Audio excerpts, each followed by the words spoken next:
Hello and welcome to the history of Babylon 5. Omega Ordain coming at you with the Soldier of Darkness. And here we go.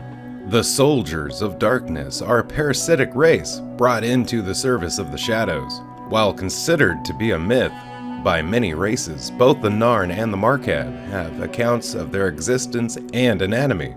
Carnivorous reptiles, the Soldiers of Darkness are one of the largest known sapien species, standing at a towering 5 to 6 meters or 16 to 20 feet. When not visible, their skin color is a mix of pale shades of pink with dark brown-red colorations around the jaws. Like their shadow masters, soldiers have the ability to become invisible. Although whether this is due to technology or an inherent natural ability was never stated. These soldiers have also been described as being able to travel directly through walls. This species also possesses extremely thick or armored skin, as the individual that arrived on Babylon 5 in 2259 was highly resistant to PPG blasts, which Security Chief Michael Garibaldi likened to no more than a bee sting. However, Captain John Sheridan realized that while one bee sting may be only an annoyance, 100 of them can still be lethal. Parasitic in nature, this species slowly feeds on the internal organs of living creatures, eventually draining them of all their biomass and leaving their victims as dissected husks.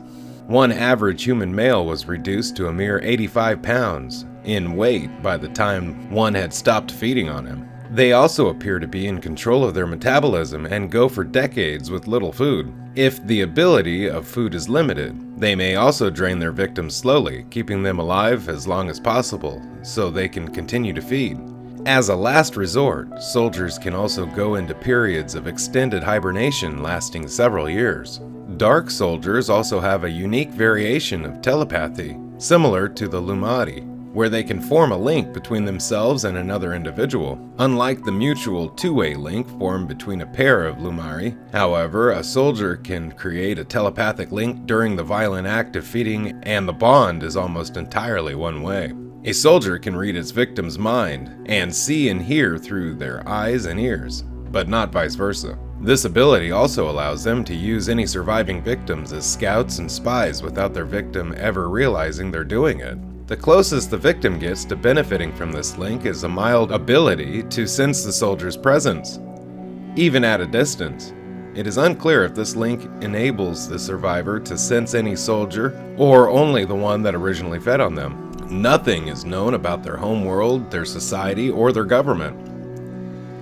Their race is very secretive by nature, to the point where even their name, the Soldiers of Darkness, were given to them by other races, as their actual self-ascribed name is unknown. However, they appear to have an extremely violent nature, viewing all other races as inferior, and only fit to be kept as livestock. The sole exception appears to be only the Shadows, with whom they have close ties, having aided them loyally and without question in at least 2 wars. Like many other races in the galaxy, the Soldiers of Darkness were apparently visited in the ancient past by the Vorlons, who genetically manipulated this race to create a population of telepaths, as they did on countless other worlds. But like the Abbey and the Lumai, this species failed to produce viable weapons-grade telepaths, as the Psi ability manifested mostly as the ability to form a parasitic link between the individual and his prey. At some point around or even prior to Earth year 1260 AD, this species began working with, or more likely for, the Shadows, mostly as soldiers and guardians, hence the name given to them by the other races they subsequently encountered. They are known to have participated in the First Shadow War 1,000 years ago, and later took part in subsequent occupations of both Narn and Septus, as both the Markab and the Narn have records of their existence.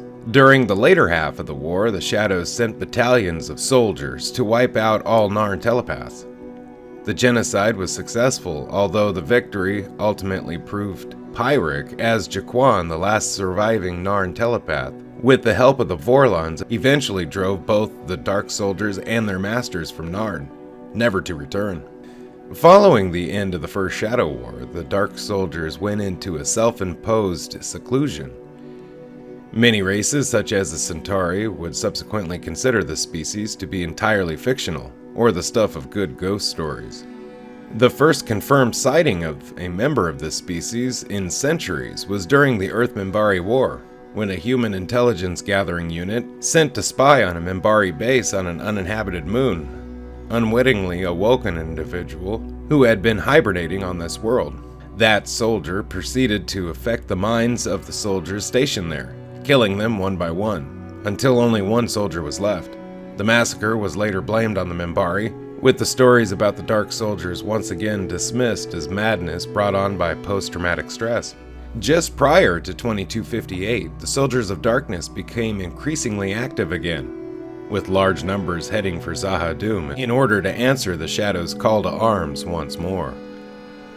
While moving quietly, hoping to go unnoticed by the galaxy at large, many passed through the normally quiet backwater planet Zephyron 8, along with other servants of the Shadows, their presence being noted by Technomage Burrell. One individual, almost certainly the same one responsible for the massacre at the Minbari listening outpost, tried to hitch a ride on a hijacked human sleeper ship. However, while the soldier was able to board the ship and program a new destination into its computer, it was apparently unaware that the ship, the Copernicus, was also programmed to alter its course should it detect any signals. And as a result, the ship automatically altered course mid-journey and headed for Babylon 5. Once aboard the station, the soldier proceeded to kill several individuals before being tracked down by Amos and later Mariah, Franklin, and the security chief, Michael Garibaldi. After it was lured into the open in Brown Sector, Captain Sheridan ordered a full tactical team to fire upon the creature dozens of times until it was eventually overwhelmed and killed. Given their ability to pass through solid objects, the soldiers may have been among those boarding Babylon 5 in an alternate future seen by Jeffrey Sinclair. What became of this species after the Shadows left the galaxy with the remainder of the first ones is unknown.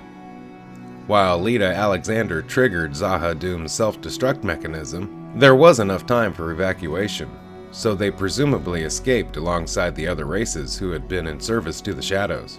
However, they apparently chose to quietly return to their own worlds as none were present on Centauri Prime during the Drakh and Surgeon's occupation. They also appeared to have played no part in the 2266 attack on Earth. Hey, thank you for watching the history of Babylon 5. Special thanks to the Babylon Project and all contributors for all information you heard today. Very special thanks to my Patreons and to Royalty Free Tube for this fantastic background.